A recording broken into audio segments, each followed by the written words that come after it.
അസ്സലാമു അലൈക്കും വറഹ്മത്തുള്ളാഹി. ബിസ്മില്ലാഹിർ റഹ്മാനിർ റഹീം. നാട്ടിലെ പ്രമാണിമാരുടെയും സ്വാധീനമുള്ളവരുടെയും അഭീഷ്ടങ്ങൾക്കനുസരിച്ച് അള്ളാഹുവിൻ്റെ ഖുർആനിൽ നീക്കുപോക്കുകളോ മാറ്റത്തിരുത്തലുകളോ വരുത്താൻ കഴിയുകയില്ല.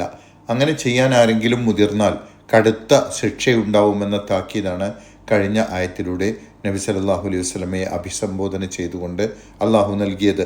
തുടർന്ന് നബി സല്ലല്ലാഹു അലൈഹി വസല്ലമയോട് അള്ളാഹു 28-ാമത്തെ ആയത്തിൽ പറയുന്നത്, സമൂഹത്തിലെ പ്രമാണിമാരിലും മേലാളന്മാരിലുമുള്ള അധികം ആളുകളും അവരുടെ സുഖ സൗകര്യങ്ങൾക്ക് വേണ്ടി വിശ്വാസത്തെ മാറ്റിമറിക്കാൻ ആഗ്രഹിക്കുന്നവരായിരിക്കും. അതുകൊണ്ട് നബിയെ, താങ്കൾ ഈ പ്രമാണിമാരുടെ പിന്നാലെ നടന്ന് അള്ളാഹുവിൽ വിശ്വസിച്ച് അവനിൽ പ്രതീക്ഷയർപ്പിച്ച് അവനോട് ആത്മാർത്ഥമായി പ്രാർത്ഥിച്ചു കൊണ്ടിരിക്കുന്ന പാവപ്പെട്ട മനുഷ്യരെ അവഗണിക്കരുത്. ഈ പ്രമാണിമാർ ചൂഷണം ചെയ്യുകയും പീഡിപ്പിക്കുകയും ചെയ്തുകൊണ്ടിരിക്കുന്ന പാവപ്പെട്ട കുറെ മനുഷ്യർ അള്ളാഹുവിന്റെ തൃപ്തി കാക്ഷിച്ചുകൊണ്ട് ഭൗതികമായ ഒരു നേട്ടവും ആഗ്രഹിക്കാതെ നിരന്തരം അള്ളാഹുവിനോട് പ്രാർത്ഥിച്ച് കഴിയുന്നുണ്ട്. നബിയെ, താങ്കൾ അവരോടൊപ്പമാണ് നിൽക്കേണ്ടത്. പാവങ്ങളുടെയും പാർശ്വവൽക്കരിക്കപ്പെട്ടവരുടെയും പക്ഷത്താണ് താങ്കൾ നിൽക്കേണ്ടത്. അതാണ് ഇസ്ലാമിന്റെ പക്ഷം എന്നാണ് ഈ ആയത്തിൽ പറയുന്നത്. വസ്ബിർ നഫ്സക, താങ്കൾ താങ്കളുടെ മനസ്സിനെ ഉറപ്പിച്ചു നിർത്തുക, ക്ഷമയോടെ നിർത്തുക. നബി സല്ലല്ലാഹു അലൈഹി വസല്ലമയോട് പറയാണ്, മഅല്ലദീന യദ്ഊന റബ്ബഹും, തങ്ങളുടെ റബ്ബിനോട് പ്രാർത്ഥിച്ചു കൊണ്ടിരിക്കുന്നവരോടൊപ്പം, ബിൽ ഗദാത്തി വൽ അശീയി, പ്രഭാതത്തിലും പ്രദോഷത്തിലും, രാവിലെയും വൈകുന്നേരവും, സദാസമയവും എന്നർത്ഥം. യുരീദൂന വജ്ഹഹു, അവൻ്റെ വജ്ഹ് ആഗ്രഹിച്ചുകൊണ്ട്, അവരുടെ റബ്ബിൻ്റെ വജ്ഹ് തൃപ്തി ആഗ്രഹിച്ചുകൊണ്ട്, ഭൗതികമായ നേട്ടങ്ങളൊന്നും ആഗ്രഹിക്കാതെ അള്ളാഹുവിൻ്റെ വജ്ഹ് മാത്രം ഉദ്ദേശിച്ചുകൊണ്ട്, അള്ളാഹുവിൽ വിശ്വസിച്ച് അള്ളാഹുവിൻ്റെ തൃപ്തി ആഗ്രഹിച്ച് സദാസമയവും അള്ളാഹുവിനോട് പ്രാർത്ഥിച്ചു കൊണ്ടിരിക്കുന്ന വിശ്വാസികൾ, അവർ ജനങ്ങളുടെ കണ്ണിൽ എത്ര ദുർബലരാവട്ടെ, പാവങ്ങളാവട്ടെ, അവരോടൊപ്പം താങ്കൾ ചേർന്നു നിൽക്കുക.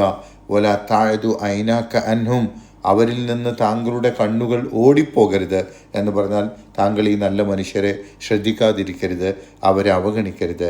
തുരീദു സീനത്തൽ ഹയാത്തി ദുനിയ, ഈ ദുനിയാവിലെ ആർഭാടം മോഹിച്ചുകൊണ്ട്, താങ്കൾ ഈ ദുനിയാവിലെ ആർഭാടം മോഹിച്ചുകൊണ്ട് അവരെ അവഗണിക്കരുത്. അതായത് ഐഹിക ജീവിതത്തിന്റെ പൊളപ്പ് കണ്ട് മോഹിച്ച് അവരെ അവഗണിക്കരുത് എന്ന് പറഞ്ഞാൽ പണവും സ്വാധീനവുമുള്ള ആളുകളെ കണ്ടുകൊണ്ട് ഈ പാവങ്ങളെ അവഗണിക്കരുത് എന്നാണ് ഉദ്ദേശിക്കുന്നത്. ഇവിടെ വിമർശിക്കുന്നത് അന്നത്തെ സാമൂഹ്യ അന്തരീക്ഷത്തിൽ നിലനിന്നിരുന്ന ഉച്ചനീചത്വത്തെയാണ്. പണവും അധികാരവും സ്വാധീനവും ഉള്ളവരെ മാത്രമേ മനുഷ്യരായി കണക്കാക്കിയിരുന്നുള്ളൂ.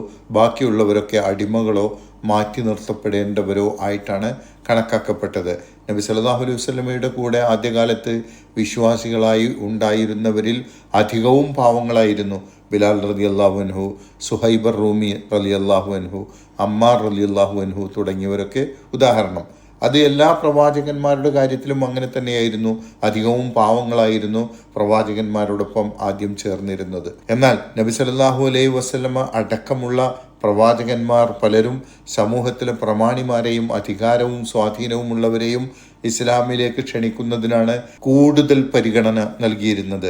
സമൂഹത്തിലെ നേതാക്കന്മാർ ഇസ്ലാമിലേക്ക് വന്നാൽ പിന്നെ അണികളും സാധാരണക്കാരുമൊക്കെ അതിൻ്റെ കൂടെ ഇസ്ലാമിലേക്ക് കടന്നു വന്നുകൊള്ളും എന്ന ഒരു ഹിക്മത്തിൻ്റെ അടിസ്ഥാനത്തിൽ സതുദ്ദേശത്തോടു കൂടിയാണ് പ്രവാചകന്മാർ ഈ പ്രബോധന രീതി സ്വീകരിച്ചിരുന്നത്. അങ്ങനെ ഒരു സന്ദർഭത്തിലാണല്ലോ അന്ധനായ അബ്ദുല്ലാഹിബ്നു ഉമ്മു മക്തൂം റളിയല്ലാഹു അൻഹുവിനെ നബി സല്ലല്ലാഹു അലൈഹി വസല്ലം ശ്രദ്ധിച്ചില്ല എന്ന് ആക്ഷേപിച്ചുകൊണ്ട് അബസ വതവല്ല എന്ന് തുടങ്ങുന്ന ഖുർആൻ വചനങ്ങൾ അള്ളാഹു ഇറക്കിയത്. അബ്ദുല്ലാഹിബ്നു ഉമ്മു മക്തൂം റളിയല്ലാഹു അൻഹു അന്ന് നബി സല്ലല്ലാഹു അലൈഹി വസല്ലമയോട് എന്തോ സംശയം ചോദിച്ചു. ആ സമയത്ത് നബി സല്ലല്ലാഹു അലൈഹി വസല്ലം മക്കയിലെ പ്രമാണിമാരുമായി സംസാരത്തിലായിരുന്നു. ആ സമയം അബ്ദുല്ലാഹിബ്നു ഉമ്മു മക്തൂം ഇടയിൽ വന്നത് നബി സല്ലല്ലാഹു അലൈഹി വസല്ലമക്ക് നീരസമുണ്ടാക്കിയതിനെ കുറിച്ചാണ് അബസ വതവല്ല എന്ന് നബി സല്ലല്ലാഹു അലൈഹി വസല്ലമയെ ആക്ഷേപിച്ചുകൊണ്ട് ഖുർആൻ അവതരിച്ചത്. ഈ നാട്ടുപ്രമാണിമാരൊക്കെ തങ്ങൾ ഇസ്ലാം സ്വീകരിക്കണമെങ്കിൽ നബി സല്ലല്ലാഹു അലൈഹി വസല്ലമയുടെ കൂടെയുള്ള അടിമകളും പാവങ്ങളുമായിരുന്നവരൊക്കെ മാറി നിൽക്കണം, അവരോടൊപ്പം ചേരാൻ ഞങ്ങൾക്കാവില്ല എന്ന നിലപാടുള്ളവരായിരുന്നു. അതിനുദാഹരണമായി തങ്ങൾ ഇസ്ലാമിലേക്ക് വരാത്തത് ഈ പാവങ്ങൾ താങ്കളുടെ കൂടെ ഉണ്ടായത് കൊണ്ടാണ്, അത് ഞങ്ങളുടെ അന്തസ്സിന് ചേർന്നതല്ല എന്ന് പ്രമാണിമാർ നബി സല്ലല്ലാഹു അലൈഹി വസല്ലമയോട് പറഞ്ഞ ഒരുപാട് സംഭവങ്ങളുണ്ട്. എന്നാൽ അത്തരക്കാർക്കുള്ളതല്ല ഇസ്ലാം. പ്രമാണിത്വവും ഗോത്രമഹിമയും മേലാളിത്വവും കൊണ്ടു നടക്കുന്നവർക്ക് ഇസ്ലാമിൽ സ്ഥാനമില്ല. അതുകൊണ്ട് അവരുടെ പിന്നാലെ പോകുമ്പോൾ യഥാർത്ഥ ഭക്തന്മാരായ വിശ്വാസികളെ പാവങ്ങളാണ് എന്ന കാരണത്താൽ താങ്കൾ അവഗണിക്കരുത്. വലാത്തുത്ത്, താങ്കൾ അനുസരിക്കുകയും ചെയ്യരുത്.